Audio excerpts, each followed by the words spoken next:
Sidang vonis ujaran kebencian dengan terdakwa kakak beradik Rizal Kobar dan Jamran digelar hari ini. Keduanya dianggap terbukti menyebarkan kebencian bernuansa sara di media sosial.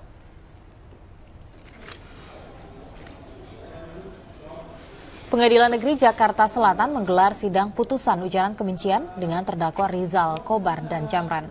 Dalam kasus ujaran kebencian ini, Rizal Kobar dan Jamran divonis penjara oleh hakim 6 bulan 15 hari atas perbuatannya melanggar Undang-Undang ITE. Dalam sidang ujaran kebencian, pakar hukum Yusril Iza Mahendra pernah menjadi saksi ahli dalam kasus ini.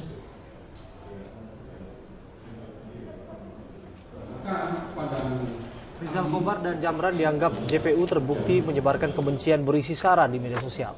Apalagi ujaran kebencian tersebut dianggap berulang dan sistematis. Kakak beradik Rizal Kobar dan Jamran ditangkap polisi pada tanggal 2 Desember 2016 jelang aksi 212.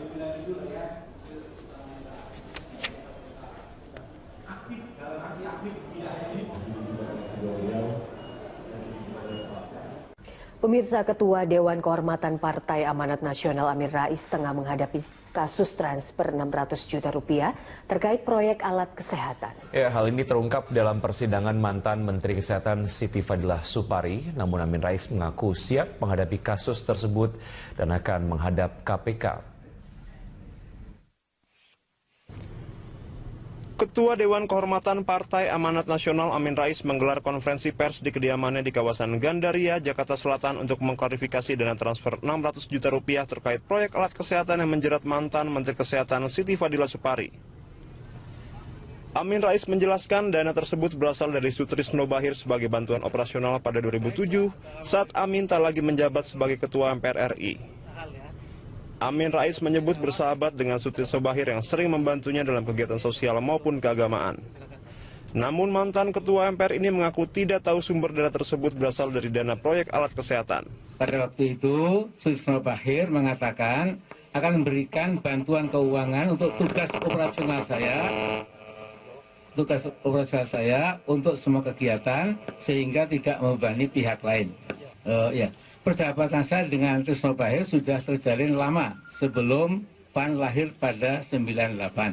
Seingat saya, sebagai entrepreneur sukses waktu itu, Mas Ris selalu memberi bantuan pada berbagai kegiatan saya, baik kegiatan sosial maupun keagamaan. Saya pernah menanyakan pada Sutrisno Bachir, mengapa Anda membantu berbagai kegiatan saya?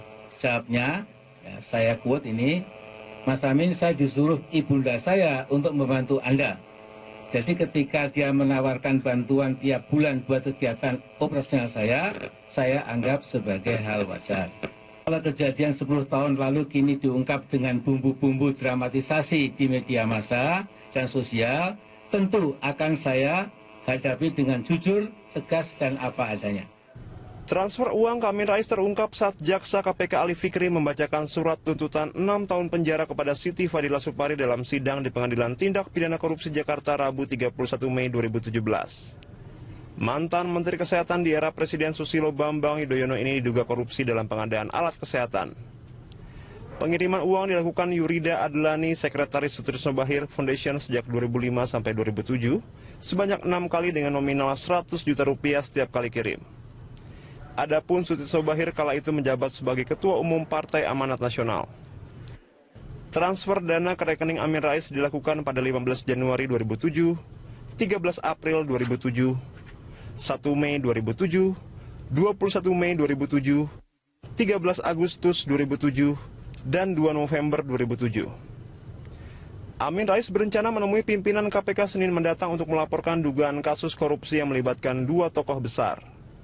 Namun juru bicara KPK Febri Diansyah mengatakan permintaan pertemuan tersebut belum diterima KPK.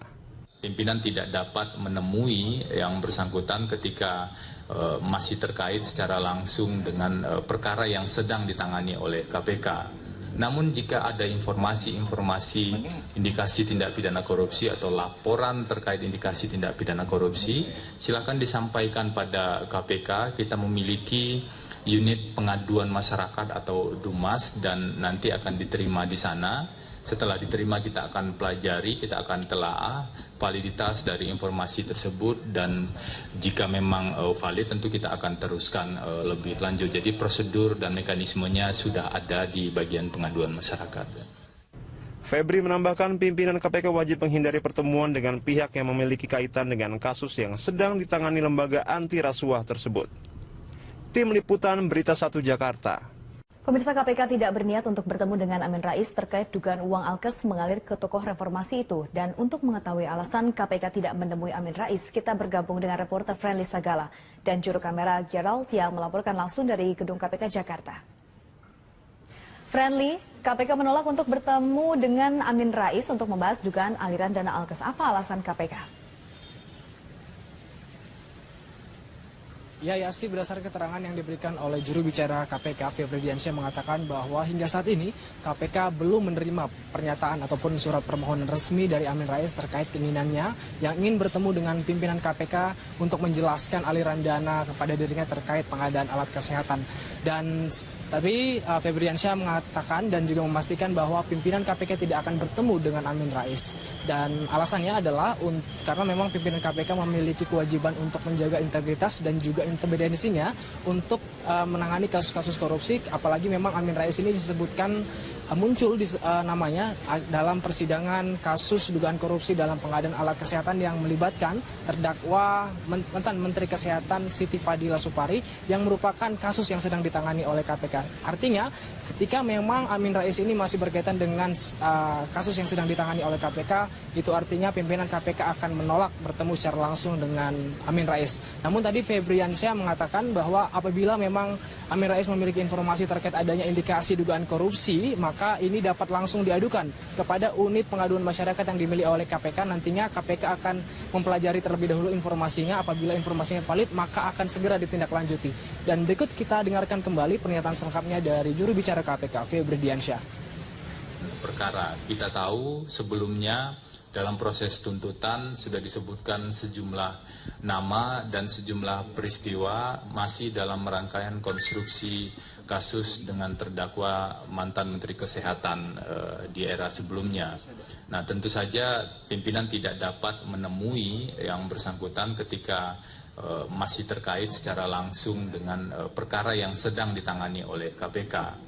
Namun jika ada informasi-informasi indikasi tindak pidana korupsi atau laporan terkait indikasi tindak pidana korupsi, silakan disampaikan pada KPK. Kita memiliki unit pengaduan masyarakat atau DUMAS dan nanti akan diterima di sana. Setelah diterima kita akan pelajari, kita akan telaah validitas dari informasi tersebut, dan jika memang valid tentu kita akan teruskan lebih lanjut. Jadi prosedur dan mekanismenya sudah ada di bagian pengaduan masyarakat.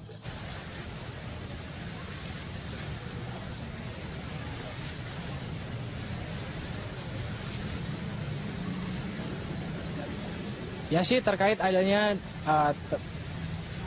terkait dengan adanya pemeriksaan atau penelusuran yang akan dilakukan oleh KPK terhadap sejumlah tokoh dari Partai Amanat Nasional seperti yang dikemukakan oleh Amin Rais, ini memang masih belum disepakati oleh KPK apakah akan melakukan penelusuran, karena hingga saat ini KPK masih berfokus untuk melaksanakan ataupun memantau bagaimana persidangan kasus dugaan korupsi pada alat kesehatan yang menjerat mantan Menteri Kesehatan Siti Fadila Supari, karena nanti ketahui apabila dari fakta-fakta di persidangan akan dapat ditindaklanjuti apakah langkah-langkah yang akan diambil oleh KPK untuk menelusuri kasus-kasus ini. Ya sih. Baik, terima kasih Friendly atas informasinya. Pemirsa, Friendly Sagala dan juru kamera Gerald yang melaporkan langsung dari gedung KPK Jakarta. Nasional Amin Rais menggelar konferensi pers di rumahnya di kawasan Jakarta Selatan pukul 10 pagi tadi. Konferensi pers digelar untuk menanggapi pernyataan jaksa KPK yang menyebut Amin Rais menerima aliran dana korupsi pengadaan alat kesehatan. Dan pemirsa, Eva Wondo akan melaporkan informasi selengkapnya. Ya Eva, bisa ceritakan apa saja yang kali ini disampaikan oleh Amin Rais dalam konferensi pers?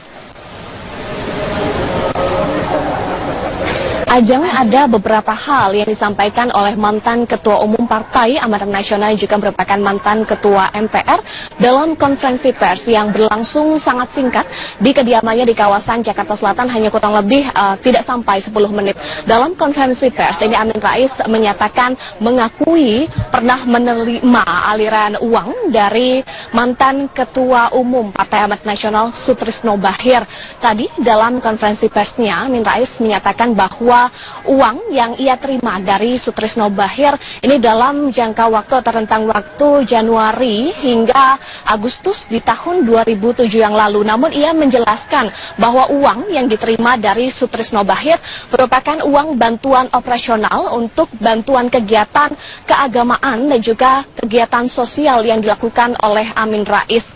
Kemudian ia juga menjelaskan bahwa hubungannya dengan Sutrisno Bachir sudah berlangsung lama, sehingga ia menyatakan bahwa pemberian bantuan dalam bentuk uang dari Sutrisno Bachir merupakan hal yang wajar. Selengkapnya kita simak pernyataan yang disampaikan oleh Amin Rais berikut ini.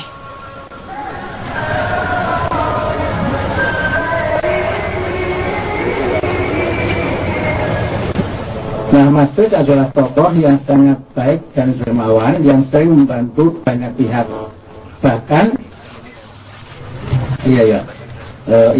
persahabatan saya dengan Sutrisno Bachir sudah terjalin lama sebelum PAN lahir pada 98. Seingat saya, sebagai entrepreneur sukses waktu itu, Mas Tris selalu memberi bantuan pada berbagai kegiatan saya, baik kegiatan sosial maupun keagamaan.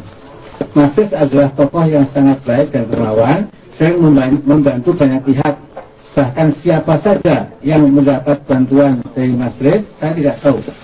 Tentu Mas Tris lebih tahu. Ya.